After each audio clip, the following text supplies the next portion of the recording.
Bonjour Philippe de Villiers. Bonjour. Vous êtes à la fois un homme politique et un homme d'entreprise. Vous avez été ministre, député européen. Vous êtes issu de la préfectorale d'ailleurs. On va parler de la préfectorale dans un moment.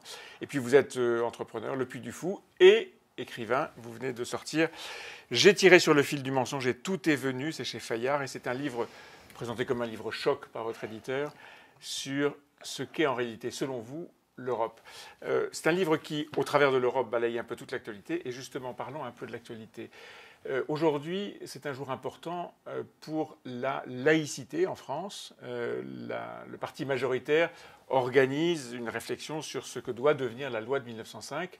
Emmanuel Macron a beaucoup hésité à la réformer, cette loi de 1905. Et aujourd'hui, il dit on ne va pas toucher la loi, on va peut-être régler 2 ou 3 points autour de cette loi, mais le socle de la loi de 1905 doit rester intangible. Est-ce qu'il a raison ?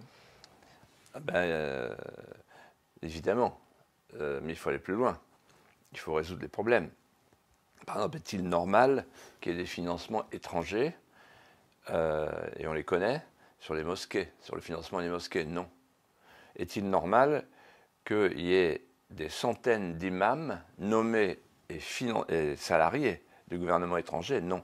C'est ça les vrais problèmes. Ça fait partie des sujets qu'il a pointés, mais les mosquées, les imams et le pèlerinage à la Mecque. Mais je vais plus loin. Il faut... vous savez, saint Augustin, quand il est arrivé à Rome, disait « à Rome, on vit comme les Romains. Et en France, on vit comme les Français. » C'est-à-dire il faut promouvoir l'art de vivre à la française en France. Mais ce n'est pas la loi de 1905, ça. Non. Mais c'est ça l'urgence. C'est pour ça que à chaque fois, ce qui me frappe beaucoup, c'est que les grandes querelles politiques, culturelles, métapolitiques finissent toujours avec des Robins. Royer-Collard disait toujours les révolutions commencent toujours avec des juristes, ça se termine toujours sans eux. Voilà.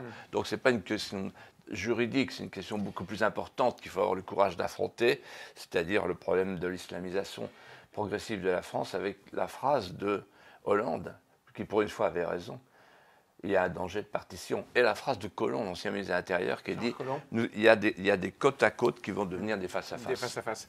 Sur le financement précisément des mosquées, des imams, du pèlerinage à la Mecque, quelle est votre préconisation ? La préconisation, c'est interdiction de toute forme de financement extérieur. C'est-à-dire qu'il y a une nation... Qui paye ?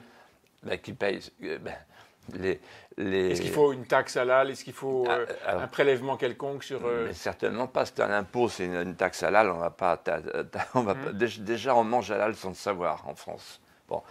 Et, non, pour toute religion, comme pour toute association, il y a des cotisations, il y a des dons. Ouais. Il y a des dons, il y a des donateurs. Il y a ce qu'on appelle dans l'Église catholique le denier du culte. Ouais. Voilà, point. Et ben, et c'est donc la c'est même comme ça chose. que ça va se passer. Donc pas de financement public. Pas de financement public, naturellement, mais pas de financement étranger non plus. C'est la règle. Un mot sur les saccages de la semaine dernière et sur les conséquences qui ont été tirées par le gouvernement. Le préfet de police de Paris a été limogé. Plusieurs directeurs de la police parisienne l'ont été également. Le ministre de l'Intérieur est maintenu en place. Bonne solution ? Mais ça me rappelle, vous savez que j'étais jeune sous-préfet, vous l'avez rappelé. Vous avez été préfet à Vendôme, oui.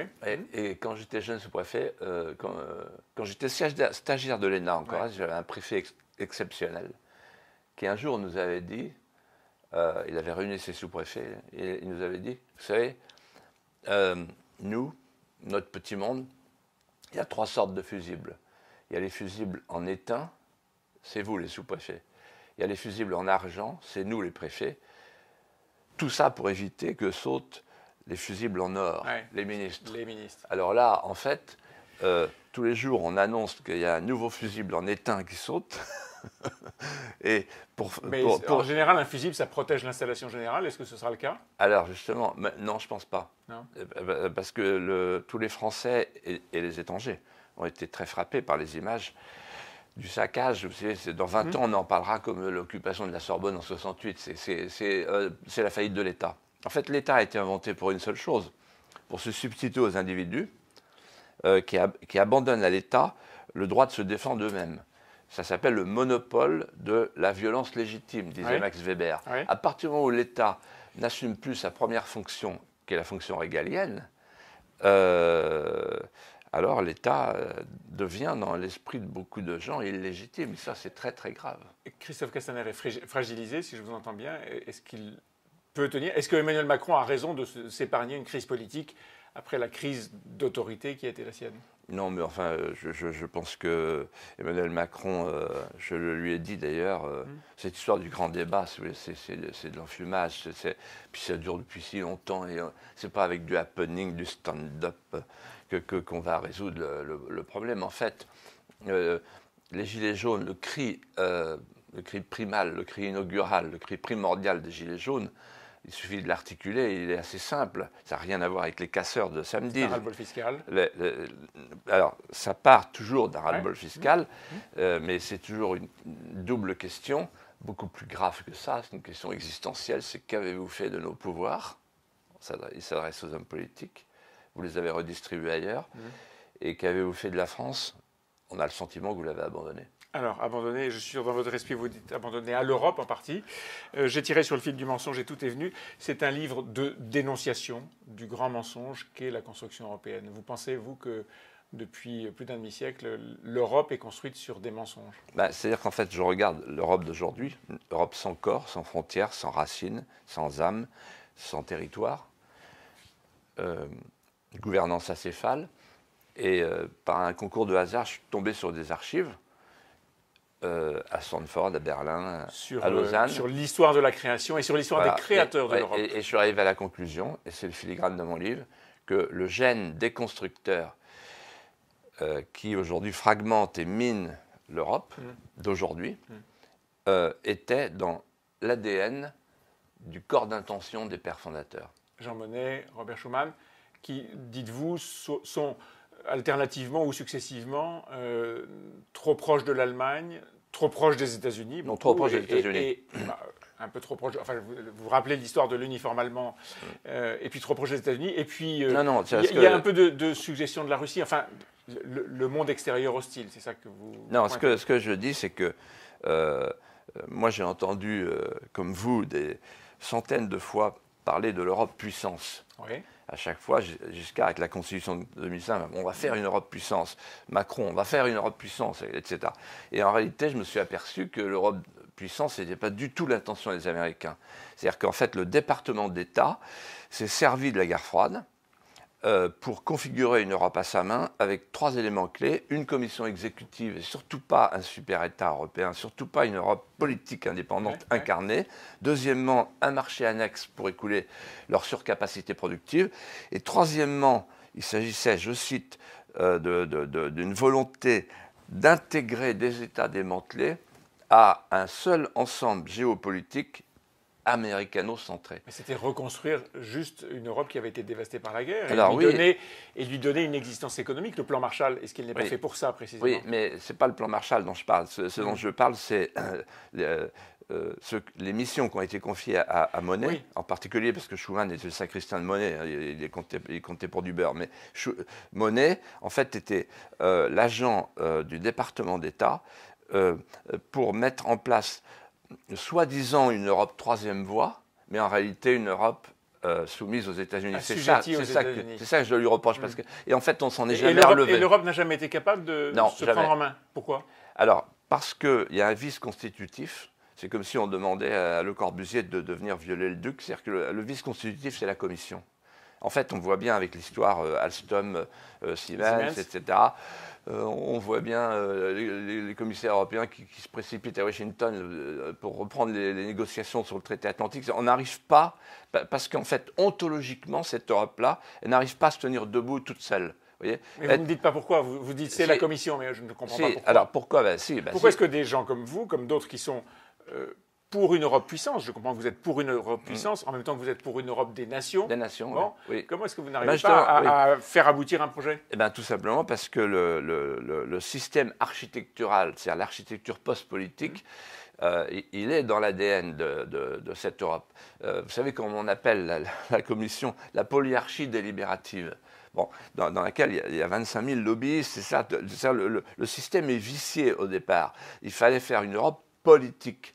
On a voulu éviter l'Europe politique. Et donc demander aux hommes politiques français d'abdiquer une partie de leur pouvoir Pour l'Europe, c'est bien non, ça? De faire une Europe de la coopération. Si on avait fait une Europe de la coopération, on n'aurait rien abdiqué du tout, on aurait mis ensemble des choses. Si on avait fait une Europe de la coopération, on aurait fait Siemens, on aurait un géant ferroviaire. Cette idée, si vous voulez, de la concurrence, de faire une sorte d'espace apolitique, post-politique, avec la gouvernance acéphale de la Commission, c'est ça qui tue l'Europe à petit feu, et depuis 70 ans. Alors, votre livre est une longue dénonciation de tout ce que vous venez de résumer. Alors, à partir des archives. À partir des archives. Alors, beaucoup d'historiens contestent votre interprétation des archives, mais on ne va pas rentrer dans ce débat. Il y a un certain nombre de balles perdues qui vont toucher Jacques Delors, vous l'appelez le tonsuré. En tout cas, vous rappelez qu'il était surnommé le tonsuré par les pères fondateurs. Non, je rappelle qu'il a dit l'Europe est un despotisme éclairé. Ouais. Pas mal. Bon. Et puis, autre victime que vous n'hésitez pas à démolir, Georges Soros.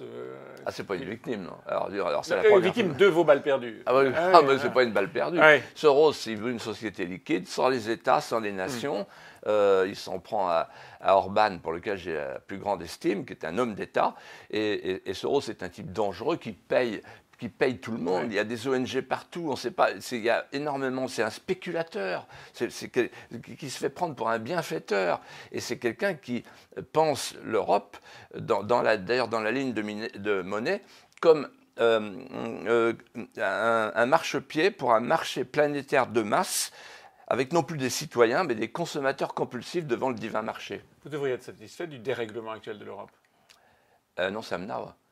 Le dérèglement actuel de l'Europe devient une proie. Et on a eu des conversations ensemble depuis très longtemps sur ces sujets-là. On se connaît depuis longtemps. Vous vous rendez compte aujourd'hui, vous devez être comme moi.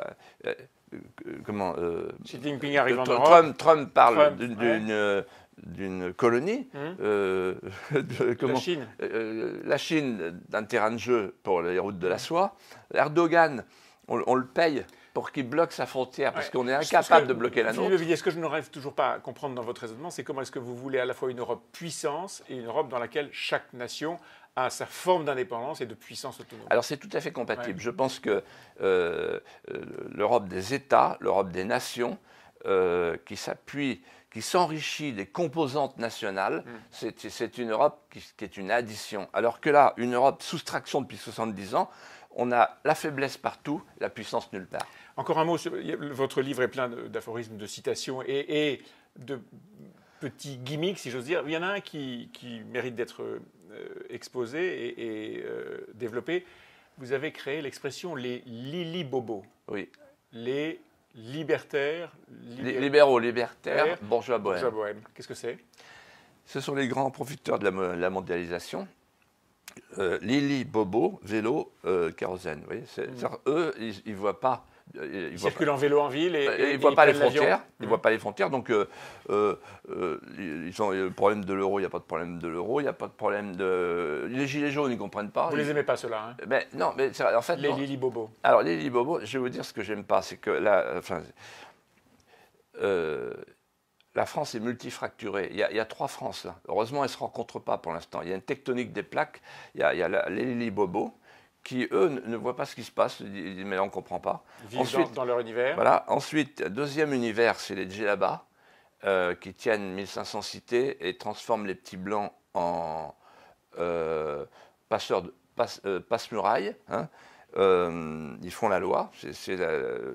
Colomb a mis l'accent là-dessus. Et Gérard Collomb avait voilà. Et puis la troisième France, c'est, je dirais, la France des dépossédés. Alors eux... C'est celle-là la plus nombreuse? Oui. C'est les gilets jaunes? C'est les gilets jaunes. Ouais. Alors, la dépossession de leur job, de leur identité, de leur mémoire, etc. Il ne faut pas oublier qu'il y a eu... la France a perdu 100 000 emplois industriels en 5 ans. Donc la mondialisation, les délocalisations, l'absence de protection, ça coûte cher. Un exemple, le dernier, je suis dimanche soir devant ma télé, je vois, on abat les forêts françaises, le chêne part en Chine et ensuite on rachète les parquets. Mais en termes de carbone, la mondialisation a du bon quand elle n'est pas incompatible avec l'idée de la protection. J'ai tiré sur le fil du mensonge et tout est venu, c'est chez Fayard et c'est un livre de dénonciation de ce qu'est l'Europe, de ce qu'elle a été dès sa fondation. Merci Philippe de Villiers. Merci.